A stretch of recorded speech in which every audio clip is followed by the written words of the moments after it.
Roger Penske has not had tons of success in the NASCAR version of the Brickyard races. Now, we know how well he's done in the Indy 500, but the Brickyard 400, he has not had a lot of success.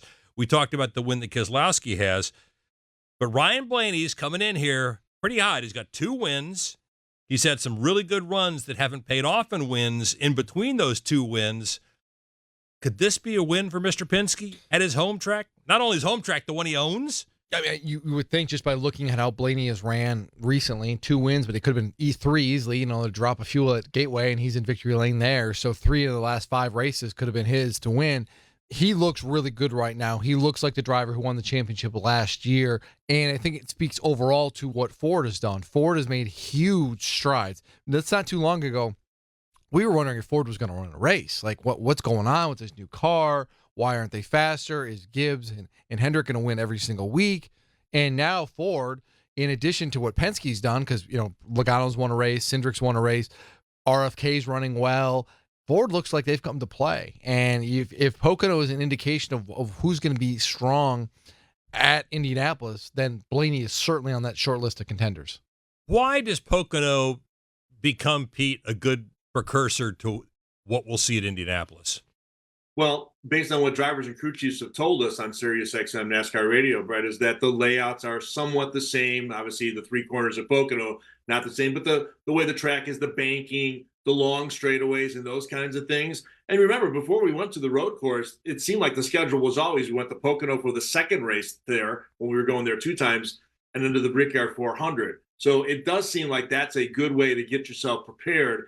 And again, when you talk about Ryan Blaney and what they did last week, I mean, he led 44 laps. I mean, there's no reason to think that he's not going to be at the front of the field. And it is an amazing turnaround, to Jordan's point, because, man, the first 3 months of the year, that's all we talked about. What's wrong with Ford? When are they ever going to win a race? And now it's like they're not going to say unstoppable, but they have totally had the pendulum swing to their way. And I would not be surprised to see more Fords at the front of the field on Sunday, led by certainly Ryan Blaney. Joey Logano certainly, I think, is going to be in that mix. And I wouldn't rule out the RFK guys. I think Brad Keselowski, a former winner of this race, and Chris Buescher, I think those Fords are going to be guys you're going to have to deal with on Sunday. And if you would have asked me that back in maybe February or March, I would have said no way. But that's where we are right now in the middle of the summer. Denny Hamlin has had some struggles lately. I mean, he was in position to win the Nashville race before he ran out of fuel. In the 4th overtime, whatever that was, in overtime number 74. Yeah, I felt like it. But he had a fast car at Pocono, and of course he always has a fast car at Pocono. I would think he's got to be one of the guys that you've got to be thinking about at the Brickyard this week, Jordan. He is so good at Pocono. I mean, really, he's been good everywhere. And while the finishes haven't been there as of late, a lot of it's circumstantial. The speed has been there. They were fast at New Hampshire before the rain. Then the rain came and it was a struggle. They were fast at Chicago, but then Denny struggled in the rain. They were fast at Pocono. Probably would have won that race if he maybe got clean, gotten by Bowman a couple laps sooner, and they gotten a better restart. It's just a lot of different things have kind of worked against him. They are going to be good. He is really, really good in Indianapolis. I know he doesn't have a win, but you go back to 2020, the last time they ran here, he and Harvick went toe-to-toe that day. We talked about the 2 best drivers in a year usually come here and they kind of have like a showdown. That's what happened in 2020. I would expect Denny Hamlin is going to be very much in the mix on Sunday. And again, goes back to the fact that he has never won this race before. He's won the Coke 600. He's won Daytona 3 times. He's won the Southern 500. What is the one major that's missing from his resume? It's this one. And there was also a little bit of doubt of, am I going to get an opportunity to go back to Indianapolis and win on the oval again? And he didn't know. Now he gets that opportunity. Wouldn't be surprised to see him capitalize on that. You seeing the same thing, Pete?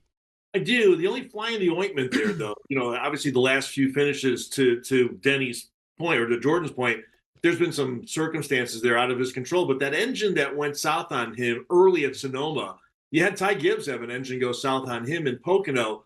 I don't know if there's any concern there, but there's a little bit of something that I'm sort of thinking about with JGR and Toyota engines right now, if that's an issue. Other than that, there's no reason why Denny Hamlin's not going to be near the front of the field. I mean, his second place finish on Sunday, 1 spot short of getting another win there at Pocono where he's so good, I think shows you that team usually week in and week out is in the conversation. And he is motivated to try to put a Brickyard 400 win on his resume. So again, maybe the engine thing is a little interesting just to kind of keep our eyes on. no doubt the 11 car is going to be near the front of the field on Sunday. How much confidence is Ryan Blaney driving with right now, Jordan? A lot. I mean, the championship did wonders for him. It really kind of added to instead of Blaney being this guy of, is he ever going to put it together? Is he ever going to be a guy who wins more than 1 or 2 races a year? When's he going to become that elite driver that we all thought he was going to be? The championship, not just winning the championship, but how he won the championship, the march to the championship, the composure, the maturity that he showed in utilizing everything to, the skills that we've kind of thought he had, but he really didn't put together. And then this year as well, like when things go wrong now, he's just a different driver. There isn't the anger and the frustration that comes over the radio and maybe it impacts the decision making. There isn't the mistakes in the racetrack where sometimes in key moments Blaney would make a mistake. He's just a really different driver now. He's very self-assured, very confident, and I think I can't speak to his mindset, but I think having that championship and saying, "Listen, I know I can do this now. I've got the proof." I think that has to be something for him. Well, and that pays off. I guess having that championship does mean a lot, and I think he's got a platform now. He's got it gives you that gravitas, right, Pete?